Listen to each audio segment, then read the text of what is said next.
there, welcome to the Carr Brothers Show. It's episode 141. I'm Jack. And I'm Jeff. And I'm Jody, the third of the three Carr brothers. Welcome to tonight's show. Well, it's great to be back here for our viewers on CHCO TV.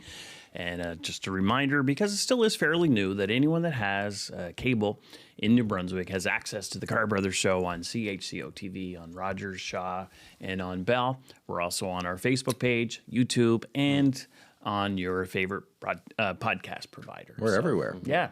What's the easiest way to find the channel? The TV channel? What channel you're on? Yeah. Well, just go through your guide and scroll Find down. When you see CHCO, then that's the channel. There's a number of different channels for each one, on whether Bell it's it's Rogers, 26 Bell, or yeah. Shaw. So, Oh, okay. It's not listed on CHCO website? Yeah, or probably. Okay. That might be a way we could direct people. Sometimes every now and then we get questions Yeah. about which channel are we on? Yeah. And Especially when we have technical glitches and our Facebook Live doesn't work or whatever. For the people people- want to watch it. They want to watch it right then. And I for the know. people watching right now, there's no issue. But for those people that aren't watching and can't find the channel, how do we instruct them to tell them? yeah. How do we? Yeah, well, like you said, maybe Google CHCO TV. And if they're ever at the store and for TV Bingo, because TV Bingo is every Tuesday night on CHCO. So if they're at any place that carries the bingo cards, then they can say, well, what channel is it on in this area? So, True. Yeah. That Good works. idea. yeah. That's a great Okay. idea. Have you won bingo? Have you played bingo on CHCO TV? Yes, I have played Yeah, it. and Yeah, it's I good. have played it, and good entertainment. Great to pass the time. Great to bring families together and people together. A lot of people do. Oh yeah. A lot of people play TV bingo. Yeah, and switch around the places they're going to play from, which house, who hosts. Well, and if you like local, independent community TV, one way to support that is to support the bingo. That's one of their biggest fundraisers on CHCO. Right, because they don't have big sponsorship, corporate. That's why they're independent, right? To maintain that independency at the community level. Right. And what we hear about the Carr Brothers Show is that people like a New Brunswick local flavor of our discussion. And it's amazing the people that are watching and they like to hear little knicky-knacky things about what people are thinking and what we're hearing. And we're getting great feedback from people all across the province about that local flavor that we can sometimes give. And personal flavor, too, because last week's show, when you had Taylor on to talk about twins and fraternal and whatnot, lots of feedback on her research and the work that was done, especially people that have known us since we were just little boys. Yeah. Felt that was a really interesting discussion. So, And to see, to change the topics and what we talk about, local, provincial, federal, personal. Oh, I was curious to know what you thought about all that. You weren't able to be here. You were out hustling on the real estate market, doing a great job with Jack Carr Real Estate. Yes. And congratulations on the first new sales. And, 2 accepted offers, yes. So go back to your question. One at a time, sir. Just watching Taylor and seeing her, just the ability that she has to communicate since the last time she was on the show. She was on with us a few years ago, I think. And just to see her growth and her Confidence research abilities, her confidence, and when she's doing research on certain topics, she gets down into the research, and she's very well able to explain what the topic was. So for me, that was very, very encouraging. She's not unlike the rest of our kids, the mom's grandchildren. They're all very articulate, but to see her do that on with the cameras shining at her and stuff was really neat. It was cool. Now, the content, though, the part of, does it bring it back to, did you know... you were 4 years old when we were born, but any of those old. little tidbits that Well, you remember? Or? Mostly all I really remember is that I was very excited to have 2 instead of 1. I thought that's what Yeah. you might say. I didn't know there was going to be 2. I don't even remember if Mom knew at the time that there would be 2, but Taylor would have went through all that background and stuff. But I remember talking to Mom about names, and so we talked about one name. So obviously I didn't know there was 2 at the time, and Jack was the name we talked about. So it was it's a long time ago, obviously. Yeah. 50 years ago, almost. Exactly. Oh my gosh, Coming I know, up. coming Almost up in 50 July. years ago. Yeah. I remember we were in St. John, because that's where you guys were born. And I remember being back in Gary I don't know if I must have been at Nan's when you guys were born. It was right around the time that I flipped the swing over. Oh, yes, is that where you cut your hand to, or your eye? No, just under my cheek and my eyebrow. Yeah. That's why my eyebrows are not symmetrical at all. This right one is way squiggly, and you can see it more as I get older. But I remember Pam and I were on the swings at her place.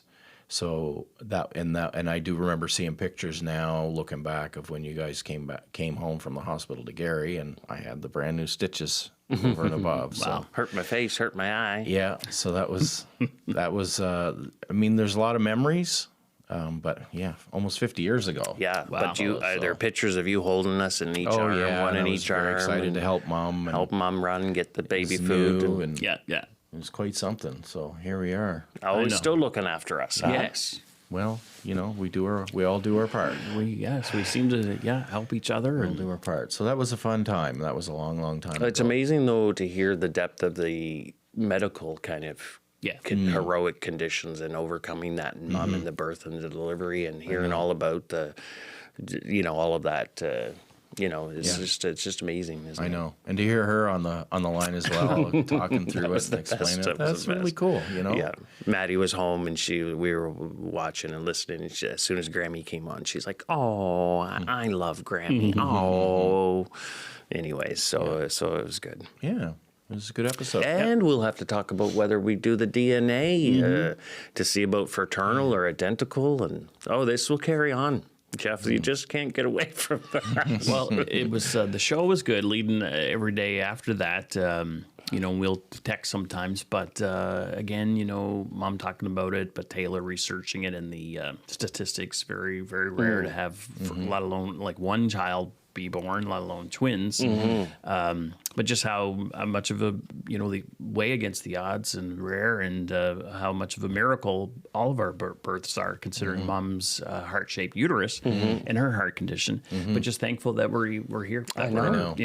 One of my family members on Cheryl's side called, and she watched the show, and she said, my goodness, what Mom had to go through, but then us, like God had a plan, she said, to overcome all those obstacles, and the reason that we're born and survived and was able to be here. So, thankful to be alive. Yeah, and as you see out around in the world, and people kind of just dropping left and right, and you're hearing about them being diagnosed, and after 5 days they're gone, and different people all the time, and all ages. And maybe because we're getting older, we're seeing people. I don't know, but live for today. Be smart, but be happy, and. I think that people need to keep looking at doing that. Yeah. And look, you guys are great examples. We're all good examples of adjusting, transitioning, doing new things too, and taking chances, but doing positive things as well. So hopefully we'll see that time of spring as well, getting a jump in our steps, Some renewal. Some renewal. And well, we're right in the thick of it. We don't really talk every week about politics. No. We'll have guests on from the community, business leaders, community leaders, but we are right in the middle, actually less than the middle.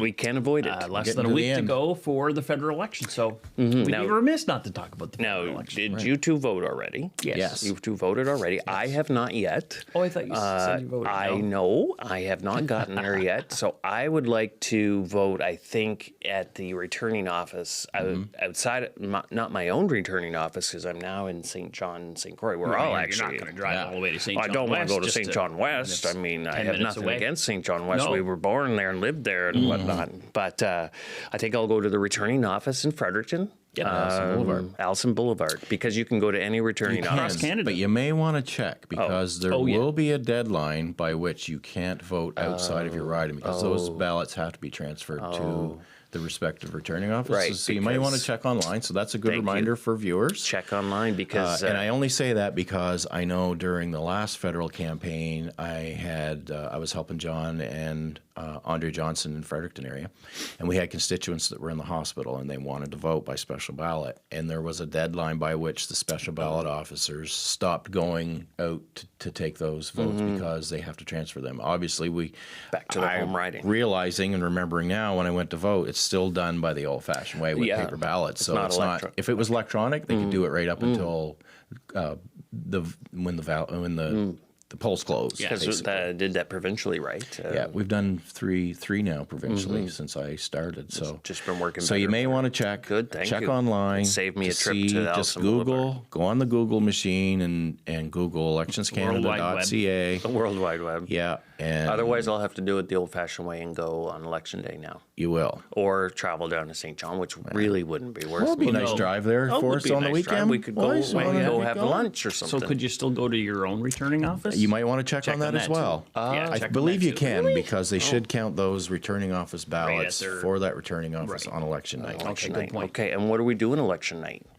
That's a great question. Well, I mean, did anyone even think about that? Like normally, I don't think we have any gigs lined up, so we'll have to get together. no speaking Good. engagement. It'll be probably a late evening, though. I guess. Although by the time the ballots get through, Oh, the it'll count all gets be through- over on by the time it reaches Ontario. Yeah, No, I don't true. know. I don't know. It will be. Big, yeah. I don't know. believe. But it's hard to say hard to because say. BC now could become a little bit of a wild card between the Liberals and the Conservatives. So it's hard to say. There's a few close races. Which one? It's hard to say. So it might not be over in Ontario. Okay, let's not prejudge. Depends on the number. It depends on the number. Depends on how far ahead Carney is. And if the numbers are real. and how accurate the polls are. Yeah, here's what I'm doing early, Okay.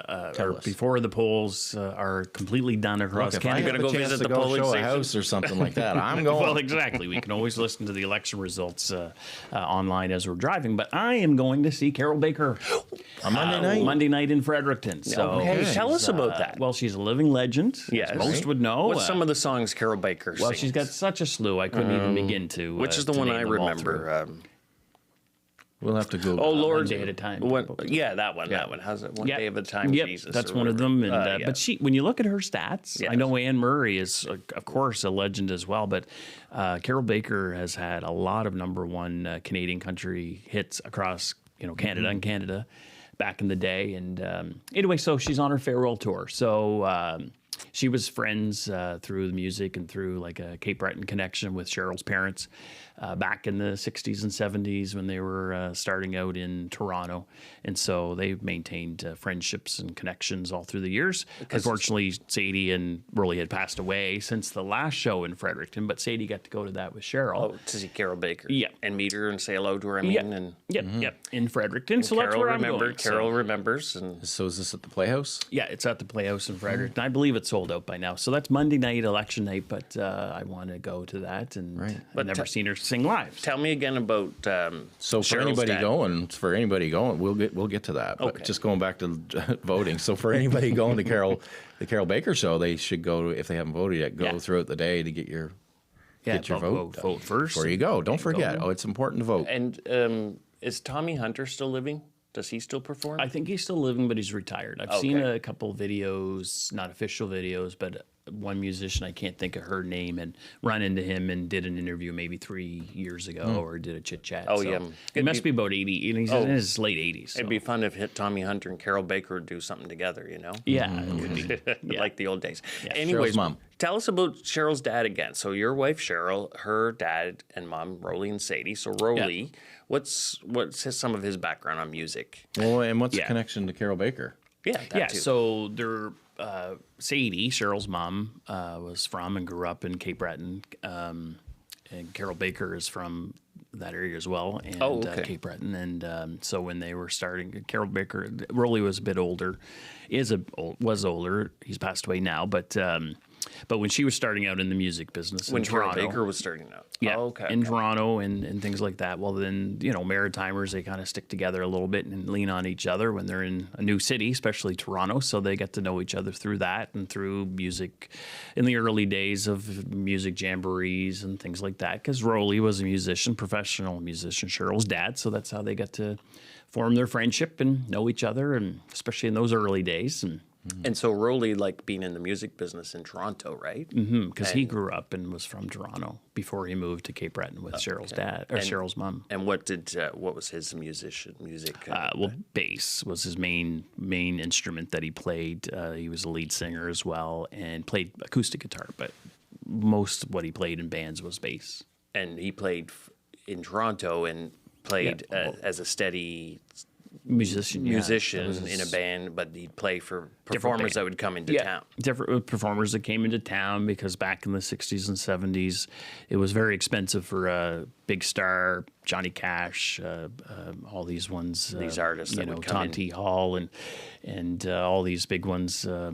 If they brought a whole band, that would be quite expensive to do that. So from the United States, so they would hire house bands and use those bands. So that's how he got to play with a lot of those. And then there'd be an after hours jam as well, that they'd all conglomerate and play with. So it's a tight knit family community of the musicians, and that still remains today. So And then Rolly and Sadie moved over here in New Brunswick. Yeah, they moved. It must have been, say, about 15 years ago. They moved from Cape Breton to right here in the Fredericton region. So, and so they're great people. Yes, great people, and great history. Thanks for sharing that again, because the stories and the history. Oh my gosh, I always called him Senator. Oh right, yeah. So unfortunately, as our parents are aging, but Rolly and Sadie passed away about 3 years ago. Rolly had dementia for a couple of years, and then Sadie had cancer. So, so they're in our hearts for sure. So anyway, so ties into Carol Baker. So you and Cheryl both going to see. We'll Carol hopefully Baker. get to see Carol Baker on Monday. So Monday evening. She'll do autographs and things like that after. But I also am interested in the election results too. So yes, I'll probably. Well, you'll be out of there long before the results are over. the final results. Yeah, yeah. Well, good. Well, Okay. that brings us to the end of our first segment. Okay, we're going to get some coffee. We're going to have a break to get some tea, coffee. So on the we break. will be back with you in just a few minutes after we look at these public service announcements from CHCO, and we'll maybe delve into a little bit into the federal election and what we're seeing and what we're hearing, what concerns us, what doesn't. Not just about the platforms and the commitments, but all the talk on social media around different aspects of campaigning, and maybe we can shed some light on some of those things. So join us in just a few minutes.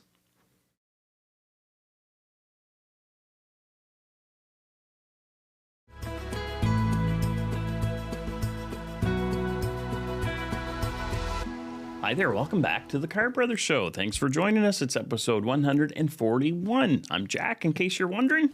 And I'm Jeff. And I'm Jody, the third of the three Carr brothers.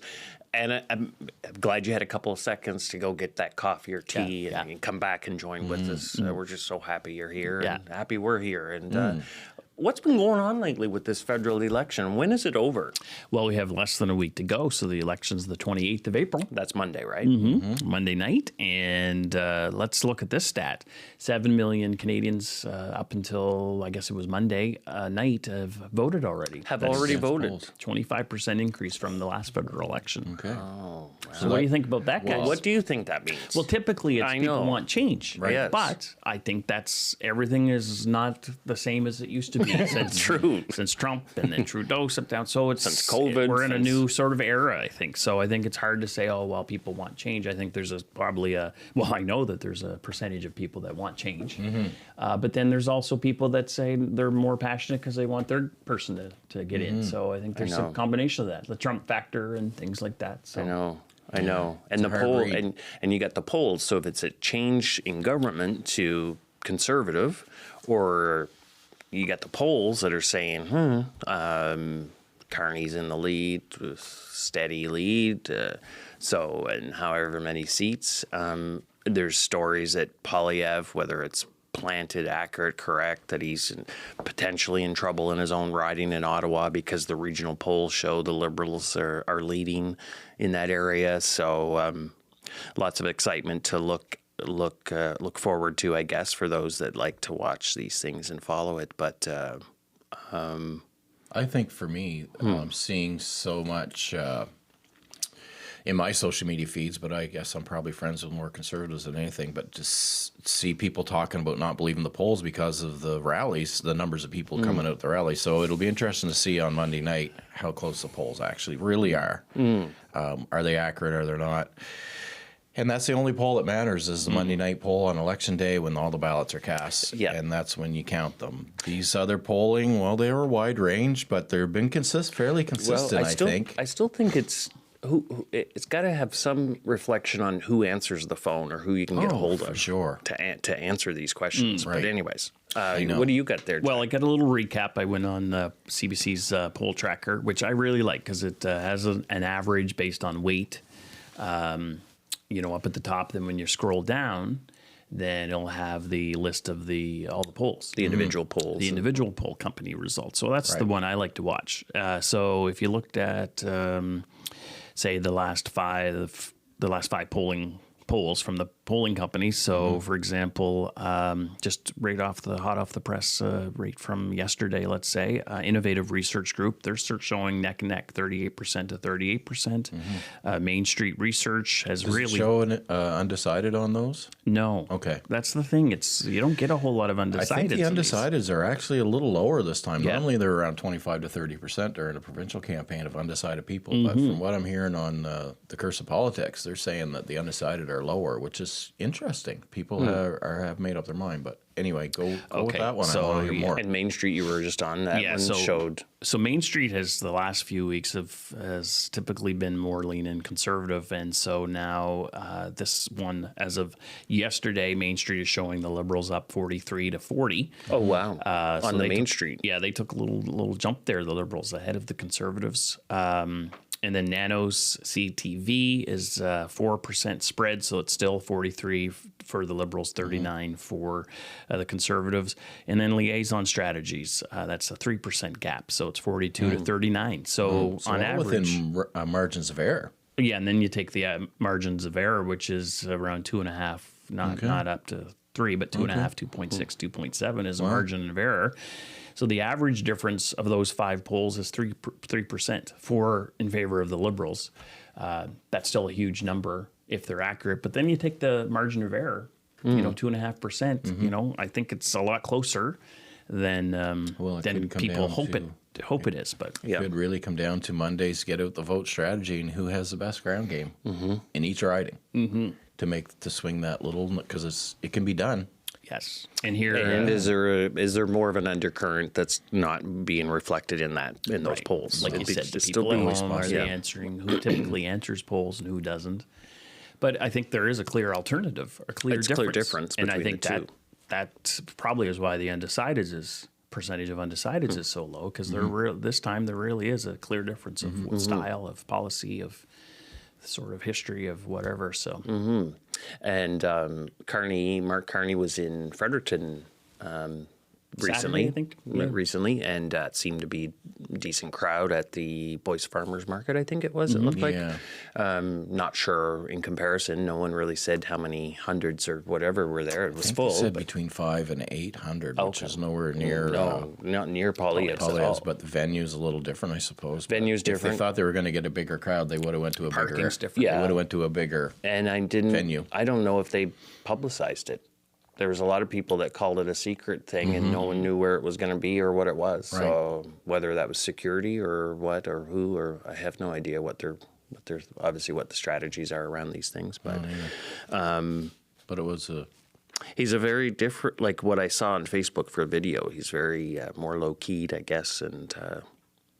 Carney, as you mean? Yeah, not very. It was interesting to listen to him in one of his speeches on the stage with the other members behind him talking about really dissing Poilievre because he's a lifelong politician and he's had made a career out of it. And Dominic LeBlanc, poor Dominic, was standing behind him, who's been one for his whole life. Since he's been a little guy. And some of the other MPs that were there with him, like Jeanette Petitpas-Taylor, she's been elected for 10 years now. And so it sounded like Blaine dissing us when we were elected back then, saying, all these career politicians. But those are the guys that win your seats. Yeah. And those are the guys that do the groundwork and organize for you and keep you elected. So it was very similar to listen to those folks. You would notice that. They obviously have polling. They have some polling somewhere that says people are tired of career politicians at some level, and that's the path he was going on, and he was contrasting himself as not one, right? Obviously, and I guess people don't care about experienced politicians when it comes time to picking somebody to straighten out the country and the province. So I thought it was very similar listening to the garbage. Well, it is. is. It's amazing the play to their base. We mentioned it before, but the people that have clear thoughts on Facebook, like their position of why one over the other is the way to go. Is the way to go. So it'll be interesting how close the election is. Preferably, I want a majority government one way or the other. I just think we need a majority. I don't know. There's different opinions about that. But I think we do too. I think we need in this day and age. No matter who wins, I think it needs to be a majority, because if it's a minority, the bloc will be will have the power. Yeah. And I don't think that's what we want. So we need a strong majority for countering Donald Trump and the instability that we've had in the last, I don't know how many years it's been minority or. Oh, gee whiz, But anyways, 2019. it's been, and even, least. and Harper had some minority, and Martin, and anyway, it goes back a ways, I don't know. But anyways, on and off. And I think because if it's really, really close too, it could create or add to that polarization, and which maybe we can't prevent Without anyways. a strong mandate. Yeah, we can't prevent that maybe, but anyway, a lot of people are already talking, which is kind of interesting to see happen in an election campaign where conservatives or former conservatives or progressive conservatives or whoever they are speaking about the leader and about the campaign. Started with Doug Ford and his campaign managers and people, and carries over and continues. It's kind of, it's very unusual. Yeah. Very unusual. I know. But So- then we have some of our progressive conservative followers and supporters that are on social media that are standing with Pierre right to the very end, and some of them that are very experienced campaigners and supporters that have been around the business, the apparatus for a very long time, and they're very, very supportive and very vocal, and it's almost like they're. Now I see people on there calling out liberals for, if you vote liberal, you don't care about your country and stuff. And it's like, well, people vote for a reason, and they have their own reasons too. And there's a line that some people might be getting over, but anyway, it'll all be after a week now. And give us a couple weeks after the election. It'll all settle down. And I've noticed too. You mentioned some progressive conservatives. Provincially supporting the Conservative Party federally, but then there's progressive conservatives supporting the Liberal Party this time around. know. And maybe that's some spin-off as well from the provincial election. Could be. But also there's probably a Trump factor and things like that. Who knows? But that's happening too. So that's I guess people just in their own heart and policy is for those four reasons you talked about a couple weeks ago, Joe. I know. Policy or platform policy, the leader of the party, and they're your local candidate. Yeah, and I've always said we're to get away. I've always encouraged and been told and seen how people are getting away from traditional party support. Right. That I've always been a lifelong whatever, and so people will say, "Oh, that's the way it should be," until maybe someone does different, until someone veers off of their normal path. But I think I always like to encourage people when they are having a position on something, at least they're active, they're interested, they're involved, and they educate themselves, obviously, hopefully. Yeah, and they have an opinion on one way or the other, great. But I've seen some of our longtime supporters posting about being at Carney's event Monday night. So and with Karen Ludwig lawn signs. So it's just they're progressive conservatives. Yeah, and in future maybe they'll swing back and vote somewhere else for the time. You just can't take voters for granted. Well, and parties can't take voters for parties. granted. Yes, That's the key. And they're not sticking one place forever anymore. We're seeing some reporting on demographics nationally where Pierre's having a hard time hanging on to the senior vote now. Oh yeah, They're moving around a little bit, and these would be some of the people I've seen posting about being at Carney's. So it reflects that. And you see the newest commercial. Pierre's not even in the commercials now. It's two gentlemen golfing, and older gentlemen and their seniors golfing, and they're talking about Carney and how we can't vote for Carney. They have identified that, obviously, Poilievre's campaign, and they're trying to target that base because they're normally our base.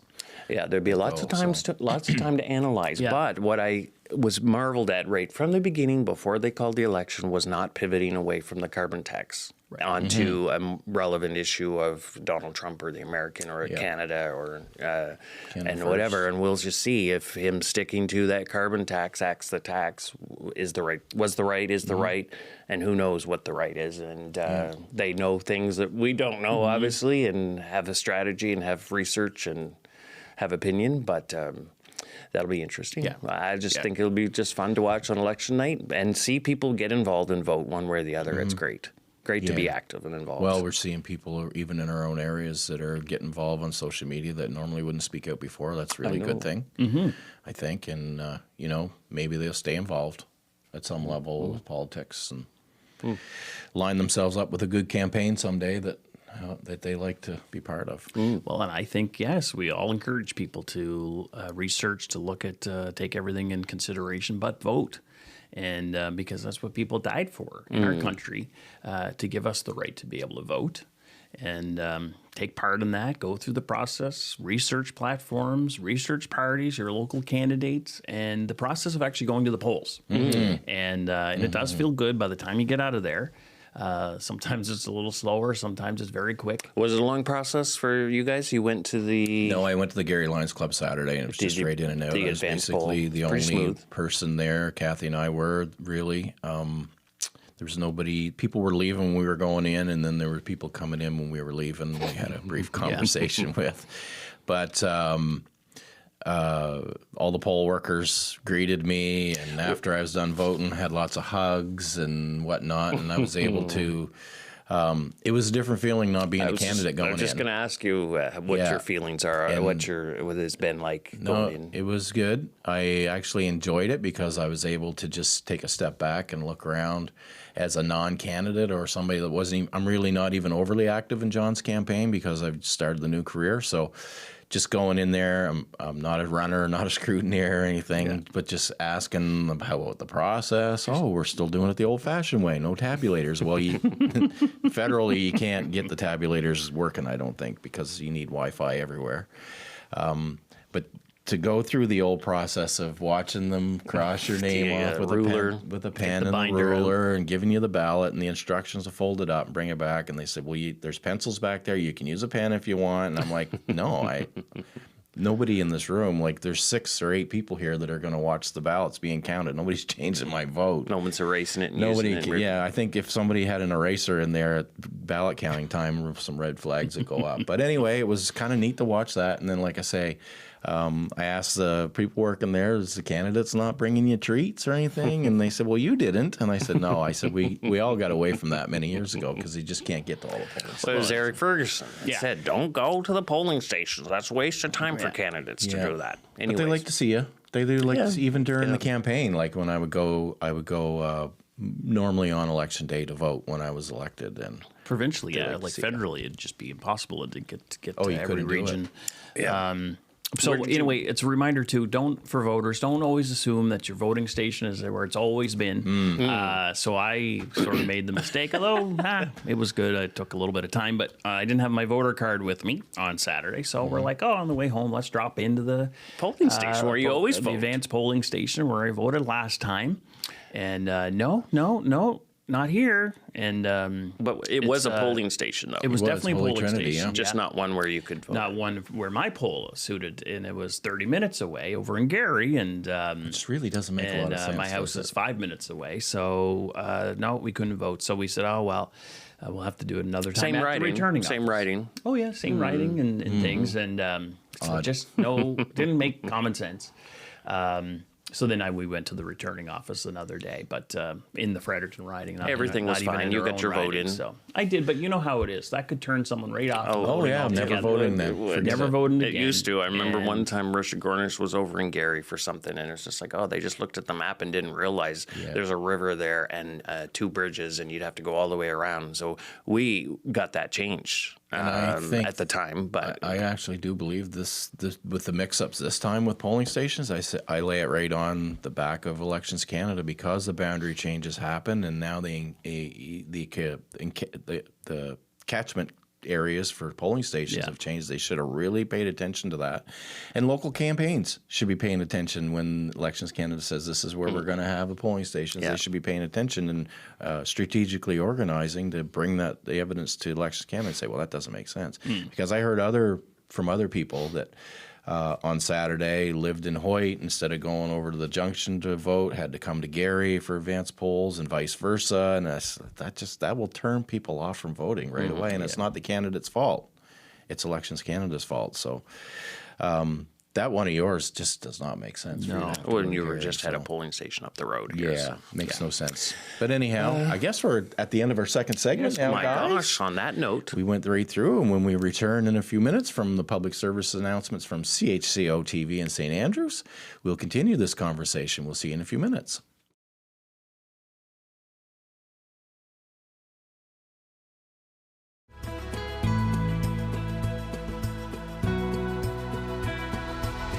Hi there, welcome back to the Carr Brothers Show. It's episode 141. I'm Jack. And I'm Jeff. And I'm Jody. So we've been talking about the federal election, which is on Monday, April the 28th, just a few days to go. It's, in my opinion, one of the most important elections that we've had in a long time federally, and probably one that's captured a lot of attention and interest from voters. 7 million people voted in advance polls. That's amazing. A 25% increase from the last election, at a time when it seems to be harder and harder to get people engaged and out to the polling stations. Now we have a 25% increase. 7 million Canadians have already voted. And so that just hits home the importance of this election and the engagement of this election. So if anything else, if anything, this election has gotten people engaged and interested. And I've been impressed with the new people people I've not seen before on Facebook get involved with their opinions about what, and they seem deep opinions. Like they're not just kind of on the surface. They seem to have done the research. I really like it. So apart from our previous analogy or how we feel higher advance poll numbers, you normally, why they're caused is going higher. People want change, basically. So, what do we think is driving those numbers up now? Is it the protection of Canada and the sovereignty of Canada? And every time Donald Trump speaks about it, we get our arse up in the air and we want to make sure that we're protected. We have a leader or a government that's going to protect Canada's interests. Is it something else? Is it the change? Or is it stability? Well, what do you think, Jack? I think it's all of the above, and I think it's both sides. And I say both sides because we're in a two-party race nationally. So I think both sides have done a good job with their rhetoric and their campaigning. And if you're a liberal, you're talking fear and you're talking don't go get the boogeyman Pierre Poilievre and because of Trump and they're in bed together and all this sort of stuff. And so I think there's a protectionism, as you said. We got to protect Canada and not cave into the disability rights or gender rights and things like that. And then on the conservative side, on that rhetoric of, time for a change, axe the tax, cutting, get boots on the ground, get people working. Carney's more of the same. To get Canada to become independent of our resources and things, and Carney's the same. So, and then you mentioned as well of time for a change. And then there is a percentage, it wouldn't matter. It wouldn't matter. When the time is up, the time is up for a lot of voters. So. Yeah, they want change. Switch the government. The other thing that I would be curious to know from people that vote in advance, and I have a feeling that it has to do with going early to avoid lineups on election day. Right. So just from the convenience of having more opportunities to vote early at returning offices and advance polls, and having experiences on election day, lineups and whatnot, that there's I'm sure a percentage that want to avoid that, and they want to vote early. And I know in our household and other people we know, they want to get their vote in and get it out of the way and get done. And in this time, go ahead. Well, Jeff. this time there were 4 days of advance polling when normally there was only Saturday and Monday of advance polls. Yeah. This time, and for right or wrong or whatever, they did it on Friday and added Sunday, both holidays. And Monday was a holiday Monday for some, was a holiday so. for some. Friday was particularly busy. And it was a holiday and people were home. Same with Sunday. I mean, nobody's ever been able to vote on Sunday before. So that could have, I'm sure that could impacted. add to the 25%. Yeah. And a lot of people were talking about it. A lot of people were talking about advance polls this weekend. You know, like positive and negatively. There was a lot of people that were upset because the polling stations were open on Sunday, and I understand And on that. Good Friday. Right, I get it. and maybe what they didn't. Some people wouldn't understand. Now I don't know about the Sunday and the Friday, but that weekend, why advance polls? But probably a lot of that is articulated in the Elections Act. Oh, yeah. when the how many ratings days drop. go back and whatnot. But still, people still have a choice whether they want to vote on that day or not. Yeah. So usually the people that are upset, they also like to have the choice and freedom and individual. And there's more options. 4 days instead of 2 is a big difference for people if their scheduling is a little. Well, not a bad thing for in the provincial election is to open up the advance poll. And even though there's more returning offices in because we have more ridings in the provincial election, but also more returning offices. But maybe open it up for another day for advance polls instead of Saturday and Monday. Go open it up. Go Friday, Saturday, Sunday, Monday worked out well this way. As long as you can get the workers, and I think the workers are pretty well paid now. You see the same faces for provincial or federal. They like you said doing you it. went into the polls are the same people that. A lot of them, you see the same faces. They like the money. They like doing it. They like being part of the process. So unless there's an issue getting campaign workers at the polls, then I think they should do it too and open it up. So for any of you viewing, go onto our Facebook page and comment under the video. Do you like the 4 days? Stay with 2 or go with 3? An advance poll, yeah. Yeah. Was it convenient for you because there were extra days, and or are you voting for change? Because a lot of people, I think, this time you're seeing on social media, they're not afraid to say if they're voting for change or stability. It's great. It's great. To, Well, and especially when you're not the well, candidate. when you're not the candidate. Exactly. Maybe Go that's to what's her, the guys. best part about it. I think the best part about it is yes. Well, and if you've never been a candidate, there's a lot of pressure, a lot of things to think about, a lot of time sacrifice, and a lot of pressure. Exhaustion. Yep. And it's like going right through the mill, going through the ringer. You got to be in your best The shape. highs are mentally. the highs and the lows are the lows. Yeah. But Best shape physically, mentally, and so when you're not a candidate, and It's easy to say those things. oh, isn't it? it's go great right to to the go around and polls. hug everybody and have a great day. No you pressure. doing? It was No fun. That pressure. was the best. Yeah. So it's been good. It's been good to watch it. But yeah, be interesting to see if the extra 2 days drove those numbers up or if it's change or stability. And yeah, Obviously, the Trump factor is a big one.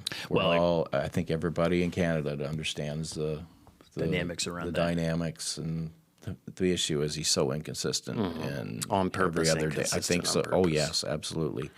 He's meddling with markets, and I think he enjoys just saying 51st state, and the people in Canada get the reaction. all up in arms and. well, it's in and the news whatnot, again so. today. Today we're broadcasting on the Thursday, the 24th, and it's in the news again today that the conversation, the big news today with Trump in the 51st state is that's been revealed that it came up in the conversation between Carney and Trump, his first conversation.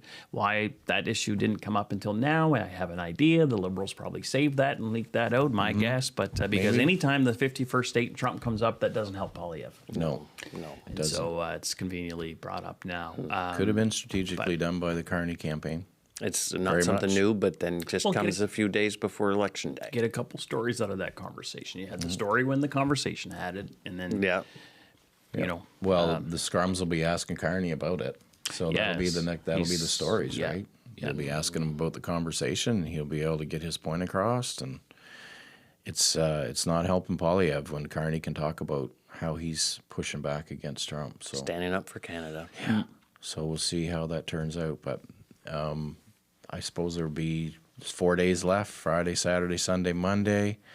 It'll be the Friday newscast talking about that, and And it'll be a late give them night. the weekend for everybody to see it and read it. If everybody's reading the news anymore, it's not on. You can't put the news on Facebook, so people can write whatever they want or screenshot it. And wouldn't it be good to have it kind of over with, though, too, and see where we're going to next? Oh, it'd be great. You know? I think Canada as a whole needs the election behind them, so we do have a fighting chance with whoever is in government against Trump and the U.S. If there is going to be such a thing, gosh knows, Trump could just change his mind completely and wrap his arms around us and give us a big hug. Like he's doing with China today. Yeah. And then get on with the interprovincial trade discussions and world geopolitical stuff and world trade discussions. And so somebody has a mandate to do it and get us moving along this summer. There's a lot of opportunity this summer. People are talking about traveling within Canada, traveling within the staycations again. So there's some big opportunities. So the quicker we can get to that, put the election to bed, people can settle down, people can become friends again. Get back together. No division, unless an election, somebody gets offended with how the election actually ends up. But it's democratic. It's people decide. And the voters, election gets decided, the voters decide. So it is what it is.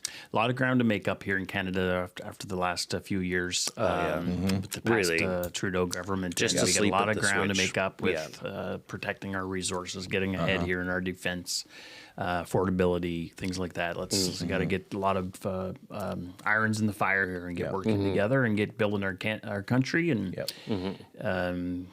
being the top country that we know we are and can be and will be. Yeah, you're absolutely right. Like Trudeau just really set us back. Him and his MPs that were all part of it. The party was all part of it. But we know how it works. It doesn't matter.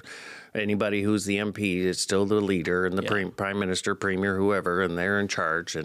But he just was asleep at the switch in so many ways and had to criticize and made problems with other countries and just wasn't dealing with the things that we needed. Is more important with what the color socks he was wearing. And so if anything with this Trump thing and the vulnerability has been brought to light in terms of us as a country, and those things can be really. I guess that maybe that's put forward. Maybe that's what anybody that hasn't voted so far, they're still waiting to decide who can bring us back from that the best. Yeah. And who can lead Canada back from that? And Pierre says the lost decade, and it's been a lost decade. But who can get us out of that rut to prosperity? Because, like you said, we have a lot here in Canada to be proud of. We have been the best country in the world. In our mind, we still are. But there's some ladder climbing to do there. Well, and who's going to do it? I like what Poilievre suggests in terms of the big tax cuts and just that's one thing. So what do you think about when he did his costed platform on Wednesday? He talked about those tax cuts will generate the revenue on the other side to pay for it. Takes time. Yeah, to do that, doesn't it? Kind of reminds me of a back little in the bit of Lord Susan. No, cut taxes and still increase spending in healthcare and education. Yes, but in terms of costing in your platform, right, and how you're trying to say balance that's actually going to pay for everything, and it's and really, what do the economists say? But really, in terms of a political, it's kind of like same old story in a way, like kind of not gimmicky. But Susan Holtz did a similar thing with anticipating. In her costing about forget the now 500 million something, the 500 million internal this or that, and it did get questions, and so but does anyone actually believe any of it's should he even have true? Released a costed platform this late? He did it on Wednesday, I think, wasn't it? I Tuesday don't or know Wednesday. what the strategy would it is even for have been? that. Should he even bother? Because I know I've seen other elections, they don't even bother costing it anymore. or releasing it. Releasing a costed one, and I don't. How can you even cost a platform right now with the turmoil? Well, in New Brunswick, with the it's part of markets. New Brunswick is part of the Elections Act. Or It something is now. part of legislation, yeah. But why do you wait so long? Because are you hiding? Well, you he don't waited want till to. advanced polls were over. Number one, probably, wonder which why. is smart. But why would that cost be- one though? Why even? Well, with- all the others did, so I would say there's pressure to do it. maybe. Probably, but why wait till after the advance polls? Is it because you think you're going to have bad news, or you're waiting? Like, you know what I mean? I don't know. We hear that they were changing the platform right up until like there were sections deleted, and of course that happens all the time. normal, but yeah. That's normal all the time. But It is.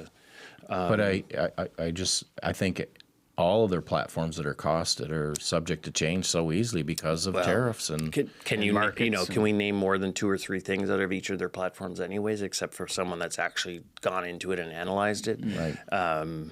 That's the thing. Like, we don't actually read all the platforms. People don't. I don't Well, I think. like Poilievre's pieces on Veterans Affairs and Defense. Yes. It was very comprehensive, and I guess we would probably pay attention to it more because we live in that area. Yes. But a lot of the veterans that we follow on Facebook were like, yes this is excellent. Yes. The question is, will they hold to all those or not? I guess time will tell, but it was very comprehensive on the Veterans Affairs and military serving members and defense spending. So very relevant. I thought it was very good. Very relevant now, too. Whoever wrote that stuff understands defense and Veterans Affairs. Yeah. And I don't know who it was, but whoever it was has lived that life, and they know what's missing for, where the for gaps our veterans. So, yeah. You're right. You're right. It was So, good. So there's something I can pick out. Now, those tiny details of it, no. Although what did catch my mind out of it was that the Conservatives will ensure that military members will have access to the programming and applications and things done before they are discharged and become veterans, which is no tiny task. No. But that is so important because when veterans do get out, they have a hard time finding the accesses and the services. The Legions do the best they can. We're fortunate now in Ormoc to have a Veterans Affairs office again, but we didn't for quite some time. Yeah. And I did get in on that a little bit and wrote Jeanette Pettipaw-Taylor a letter a couple of years ago, but she ended up opening it with Jenica and Mary anyhow, which was the best thing. The Legions can only do so much. They only have so much capacity in their volunteers. So that was a good one. For me, that was a very good item in platform in their item, yes. So my item in the Conservative platform is that sticks with me is the 50,000 people. The goal to have 50,000 Canadians in a recovery program, drug and alcohol recovery.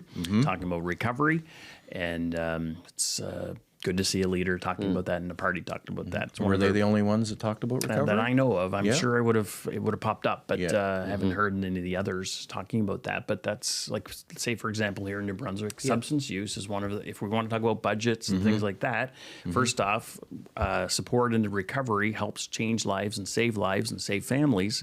But also, if you look at the costing, the Canadian Substance for Use, the Canadian Centre for Substance Use estimates just here in New Brunswick, with our $14 billion, that substance use costs New Brunswickers and taxpayers $1 billion out of that $14 billion. So per year. If we're talking about cost benefits, investment, so and return, you know, like it's a major issue. As we all know, you know, it affects a lot of people. So, and you've been a big proponent of Village of Hope. It's faith based, but it's an option. It's people have a choice, and where without it, they would have less choice to recover. So no one's forced, but it's a big part of that equation. So why you've paid close attention to the recovery. So why don't we ask our viewers to go on our Facebook as well and comment in the sections where you're voting.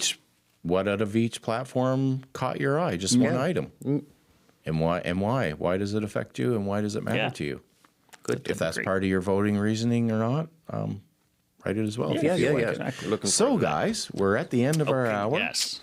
It's been a great discussion. Next week, the election will be all over, and maybe we'll break that down. I'm sure we'll have something to say about it. I'm sure we will, yes, and what we think is coming next for the government of Canada and the people of Canada. So with that being said, it's time to sign off. Yes. I'm Jeff. I'm Jack. And I'm Jody. Good night.